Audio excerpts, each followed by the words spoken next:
तो स्वागत है आप सभी का अपने इस 8वें चैप्टर में, जहां हम लोग देखेंगे कि आज चाणक्य नीति में हमने क्या क्या सीखने के लिए मिलेगा। तो चलिए बिना देरी करे शुरुआत करते हैं आज का चैप्टर नंबर 8, दिन 8। और जैसा कि तुम लोग देख पा रहे हो और मैं भी शायद से सोच पा रहा हूँ कि मेरी जो आवाज है वो क्लियर आ रही है और मेरे शब्द भी क्लियर है, गूंज रही है, वो हल्की। अजीब सी बात है क्योंकि रूम खाली है। तो चलो चालू करते हैं 8वें अध्याय को, यानी 8वें चैप्टर को, और देखते हैं कि आज हमें सीखने के लिए क्या मिलने वाला है।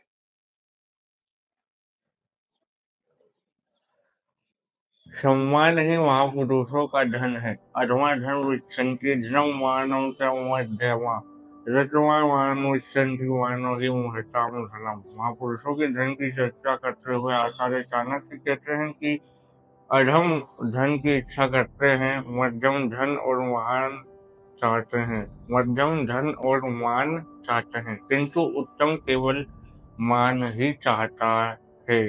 महापुरुषों का धन मान ही है। नीच लोगों के लिए धन ही सब कुछ होता है। इसे प्राप्त करने के लिए वो लोग गलत सही हर तरीका अपना सकते हैं। औसत आदमी धन तो चाहता है, किंतु अपमान के साथ नहीं, बल्कि सम्मान के साथ। अर्थात वो धन और सम्मान दोनों चाहता है, किंतु महापुरुष धन के बिल्कुल भी चाह नहीं करते। वे सम्मान को ही महत्व देते हैं। मान सम्मान ही उनका धन होता है, दान का कोई समय नहीं। इक्षुरापः प्योरमुदं ताम्बूलं परमौषधं भक्षयित्वा पितृकर्तव्या स्नानदानादिकः प्रायः। यहाँ आचार्य चाणक्य स्नान दान के लिए किसी वर्जन या समय की बाध्यता न मानते हुए कहते हैं कि इस जल, दूध, मूल, पान, फल और औषधि को खा लेने के बाद भी स्नान दान आदि कार्य किए जा सकते हैं। आश्चर्य है कि गन्ना टूटने के बाद, पानी या दूध पी लेने के बाद, पान चबा लेने के बाद, कोई कंद मूल, फल या दवा खा लेने के बाद भी स्नान, पूजा, दान आदि कार्य किए जा सकते हैं, जबकि अन्य चीजें खा पी लेने पर ये कार्य नहीं किए जाते। तो ये थे शुरुआत के चैप्टर के 2 श्लोक जो कि हमने पढ़े, और हमने जाना कि दान कब करना चाहिए और महापुरुषों का धन क्या होता है। तो आगे टाइम डेस्क पर मैं पढ़ता हूँ, और ये नॉलेज तो मेरे पास ही रहेगी, आप लोगों को मालूम है। क्योंकि आप लोग बोलोगे बोले यार तुम तो टाइम डेस्क पढ़ ले, तो अंदर क्या हुआ क्या नहीं हमको क्या मालूम। पर हमारा कॉन्सेप्ट ये चैप्टर को समझना नहीं है, हमारा कॉन्सेप्ट है क्लियर बोलना। तो हाँ, मैं अकेले ही पढ़ूंगा, मैं अकेले ही ज्ञान लूंगा, और लास्ट में आकर तुम लोगों को आखिरी श्लोक इस चैप्टर का सुनाऊंगा, जो कि हमारा क्वेश्चन में तब्दील हो सकता है कि आखिर इससे क्या क्या क्वेश्चन उठ सकते हैं। अगर चैप्टर में से कोई ऐसा चीज आता है तो मैं तुम लोगों को जरूर बताऊंगा। तो चलो चलते हैं टाइम लेस पर और देखते हैं कि आज चैप्टर के आखिरी में हमें क्या मिलने वाला है।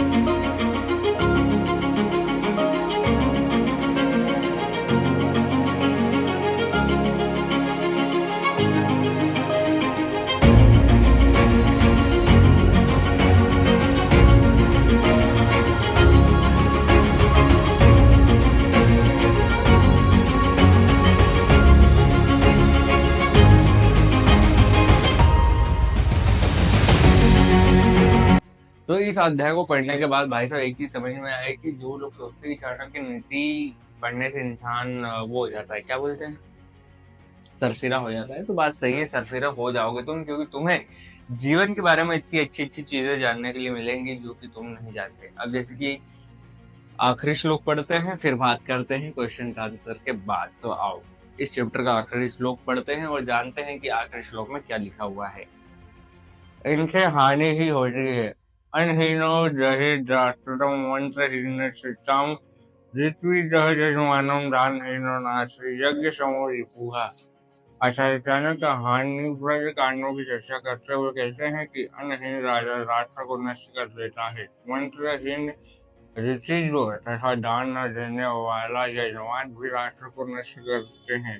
इस प्रकार से ऋषिजों से यज्ञ कराना और ऐसे यजमान का होना, फिर इनका यज्ञ करना राष्ट्र के साथ शत्रुता है, अर्थात जिस राजा के राज्य में अन्न की कमी हो, जो ऋषि यानी यज्ञ के ब्राह्मण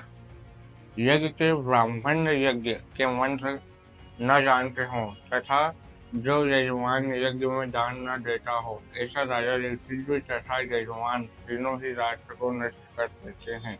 इनका यज्ञ करना राष्ट्र के साथ शत्रुता दिखाना है। दान न होने पर यज्ञ किया जाता है। अरे, अनाज न होने पर यज्ञ किया जाता है। यज्ञ के ब्राह्मण विद्वान होने चाहिए, उन्हें यज्ञ के मंत्रों का पूरा ज्ञान हो। यज्ञ के बाद यजमान ब्राह्मण को दक्षिणा देता है। यदि मंत्रहीन ब्राह्मण और दक्षिणा न देने वाला यजमान यज्ञ कराए तो ये राष्ट्र का सबसे बड़ा शत्रु कहा गया है।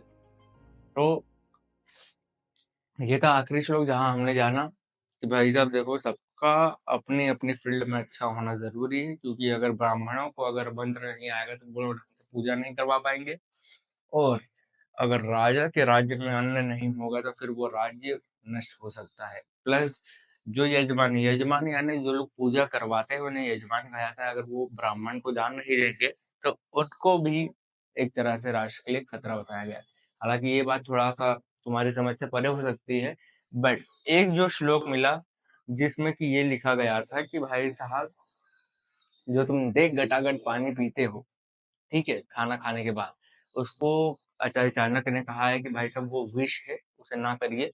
और पानी या तो खाना खाते समय हल्का हल्का पीजिए, ऐसा भी नहीं कि पानी पेट भर के ही पी लिया एकदम खाने के साथ दबा के, वो भी गलत है।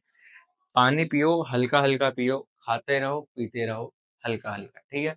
उसके बाद कहा है कि अगर जैसे एक टाइम क्लॉक बताते हैं साइंटिफिकली, जो कहते हैं कि खाने के 40 मिनट बाद या 1 घंटा बाद पियो तो और भी अच्छा है। तो अगर तुम खाना खाने के 40 मिनट या 1 घंटे बाद पानी पी सकते हो, अगर तुम में इतनी कैपेसिटी है, तुम इतना झेल सकते हो, तो बहुत अच्छा है, तुम्हारे बॉडी के लिए बहुत फायदा है। और एक और चीज कही है कि यदि जैसे मेरे को छाले रहते हैं, क्योंकि मैं ढंग से फ्रेश नहीं हो पाता हूँ, ठीक है, मेरे को अपच की समस्या है, तो कहा गया है कि पानी दबा के पियो, खाना खाते समय ही नहीं, ना खाना खाने के बाद, जब खाने के यही 40-45 मिनट 1 घंटा बीत जाए, उस पे खूब दबा के पानी पियो, क्योंकि उसमें भी वो दवाई का काम करता है। दूसरा जो श्लोक इसमें कहा गया है कि भाई साहब, अगर तुमने बाल काटे हैं और तुमने नाखून काटे हैं, या तुमने तेल मालिश करवाई है, और या फिर तुमने वो वाला काम किया है, तो भी तुम चांडाल कहे जाओगे, तभी तक के लिए जब तक तुम नहा नहीं लेते। यानी कि अगर तुमने तेल मालिश भी करवाई है, पर यहाँ पर एक कॉन्सेप्ट ये नहीं समझ में आया मुझे कि जैसे हमारे इंडिया में मोस्ट 90% मैंने लोगों को देखा है कि नहाने के बाद ही वो तेल लगाते हैं, तो क्या वो फिर चांडाल ही हुए? मतलब नहाने का कोई मतलब नहीं हुआ। अब एक नया जो कॉन्सेप्ट चल रहा है कि लोग कहते हैं कि भाई साहब, एक नाइट पहले बालों में तेल मसाज करके सो, अगले दिन धो, उसके बाद शायद नहीं लगाना होता। और ये भी कहते हैं कि नहाने से 45 मिनट 1 घंटे पहले ये चीज जैसे होता है ना कि रिटेन करने के लिए कुछ DIY ये सब जो करते हैं, ये सब लगा लिया फिर उसके बाद, तो शायद ये इसीलिए कहा गया है।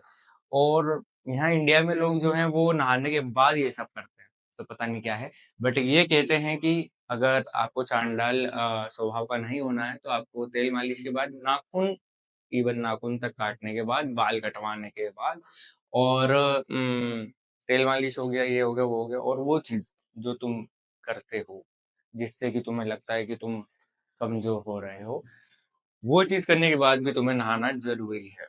अब वो कब तुम नहाओ तुम्हारे ऊपर है, पर हाँ, दुकान जाने से पहले या कोई ऐसे जगह जाने से पहले जहाँ से तुम्हें अर्निंग होती है, वहां तो नहा ही लेना, नहीं तो पता नहीं क्या दुष्प्रभाव पड़ सकता है, ऐसा मेरा मानना है। सबके अपने अपने मत है। तो चलो यहाँ पर 8वें चैप्टर को खत्म करते हैं, 8वें दिन को खत्म करते हैं, और चलते हैं अब अगले दिन की ओर। मिलूंगा कल आपसे इसी जगह पर नए चैप्टर के साथ। तब तक के लिए बने रहो अपने इस दोस्त के साथ। चलता हूँ।